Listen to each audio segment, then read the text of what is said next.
皆さんごきげんよう、上川薫です。今回取り上げるニュースは、尖閣諸島を守る戦いに一つの動きが起こっています。そのことを皆さんにお伝えしようと思うのですが、残念ながらこのニュースは、今の日本政府が中国政府に対して明らかに配慮を行い、その配慮によって日本自身が苦しむことは明らかだということを解説しなければなりません。この動画ではなぜそのような危機感を共有しなければならないのか、現状とそして未来についての予測をお話ししていこうと思います。それでは、まずは尖閣諸島を守るためにどのような動きが起こっているのか、現場である石垣市がどのような動きを見せているか、そしてそのことに対して日本政府がどう対応しようとしているのか、そちらのニュースから見ていきましょう。石垣市が尖閣の標柱作成、国に上陸申請へ。尖閣諸島が日本固有の領土であることを広く示そうと、同県石垣市が透明などを刻んだ標柱を制作し、23日公開した。今後は魚釣島など尖閣5島に設置する方針で、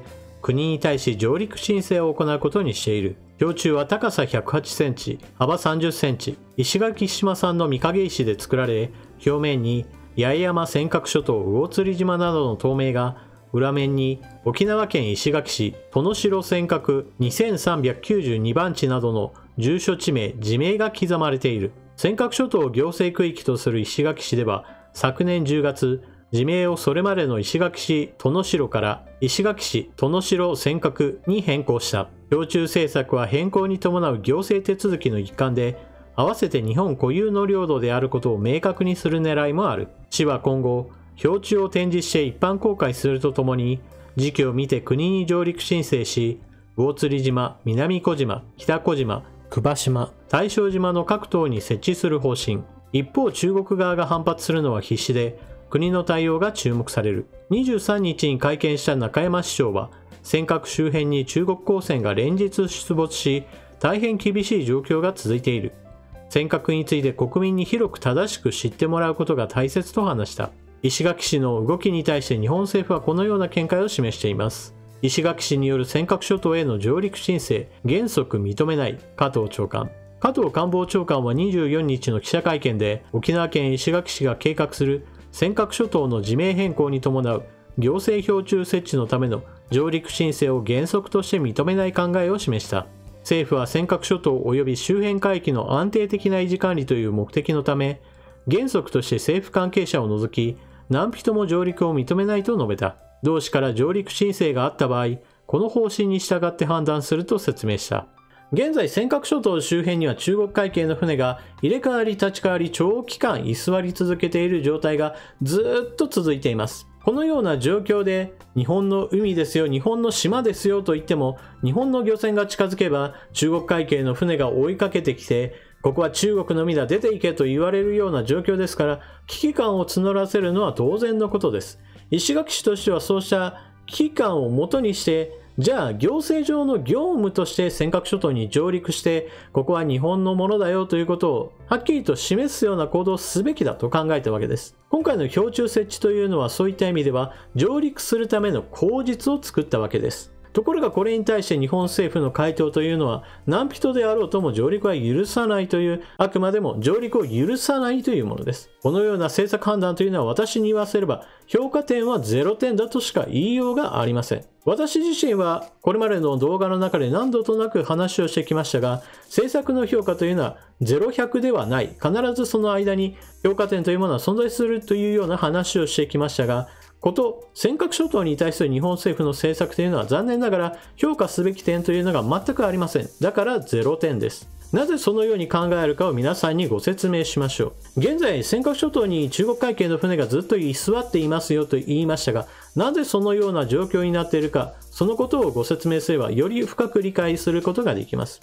それは中国海警の船が年々更新されるたびに大型化してきたということがあります。そして大型化することができるその背景には軍事費がどんどんと増えていますよという事実があります。こちらのグラフを見てほしいのですが、こちらは日経新聞による中国の軍事費の伸びを表したグラフです。中国の軍事費というのは毎年のように 10% 以上、最低でも 5% 以上の伸びというものをずっと続けてきました。そのため2010年を起点にして考えれば、現在では10年で2倍以上の軍事費へと増大しています。中国の軍事費は20兆円を超え、日本の防衛費が5兆円だということを考えれば、ざっくり言って4倍です。ですから、この4倍の開きがある状態で、1年、2年、3年、4年だけではなく、10年、20年、30年と続いていけば、当然のようにその装備品の更新レベルというのは明らかに日本の方が劣ってくることは明らかです。ですから、中国海警の船がだんだんと大型化してきたというのは、そうした軍事費の影響というものが大きいのです。日本の防衛費はここ最近ではようやく増額するよという話が出てきましたが、残念ながら5兆円を飛び越えて GDP 比 2% を目指すといった動きなどはありません。そういった意味では日本の防衛費が5兆円の中で数百億円、数千億円増えたな、やったなって言って話をしている間に、中国においては、じゃあ今年は1兆円増やそうかみたいな話がドーンと来るわけですから、年数が経てば経つほど日本にとって苦しい現状というものは皆さんにもご理解できると思います。こうした軍事費の話をすると、中国軍というのは基本的には弱い兵隊たちだから、気にする必要はないという人たちもいます。確かにそのような面はあるでしょう。しかし問題なのはそうした実際に戦ったら弱いか強いかというその前の段階、外交戦においてすでに戦いは始まっているということを理解しなければなりません。そして現在の行っているのはそうした実戦の話ではなく、外交戦として中国海警の船が居座っているのです。中国は尖閣諸島は自分たちのものだと言って、そして中国海警の船をずっと居させて、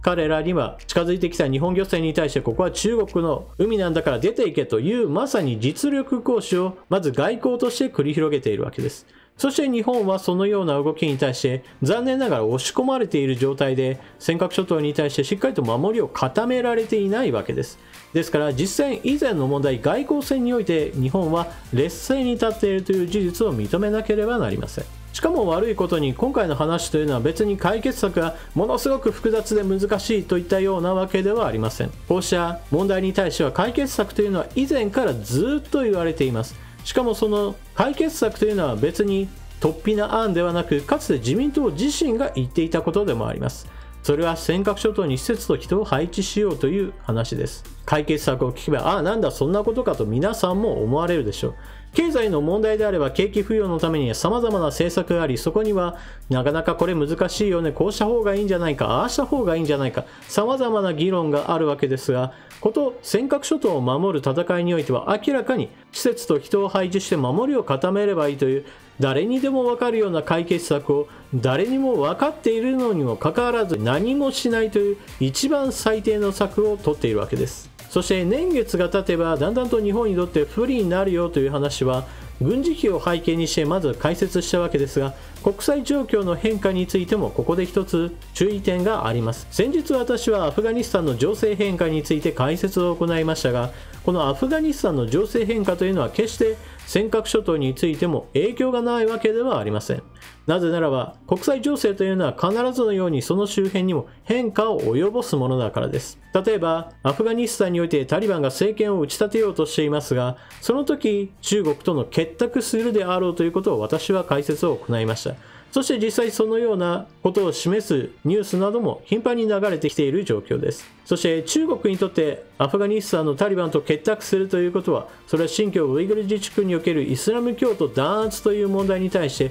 蓋をすることが成功するかもしれないということを示しています。もしもタリバンと敵対関係にあり、そしてイスラム教徒を守らねばといえば聖戦の宣言などが行われて実際に中国でテロ事件などが頻発するようなことになれば、それこそ中国は外に目を向ける余裕などなくなり、中国国内の対テロ騒動という一つ重要な問題に突き当たることとなるのです。しかし現状ではそのようなことになりそうもないわけですから、彼らの目が例えば海洋進出、台湾であったり南シナ海であったり、彼らの目指す権益拡大により関心が向くことは明らかです。そしてそのような動きが突き進んでいく中において、当然のように尖閣諸島に対するより強い圧力増大というのも当然起こってくることでしょう。ですから何もしない状況であっても軍事費の開きによってどんどんとその状況が悪化することは明らかであるにもかかわらず、何も日本政府がしていないのはこれまた非常に悪い選択である。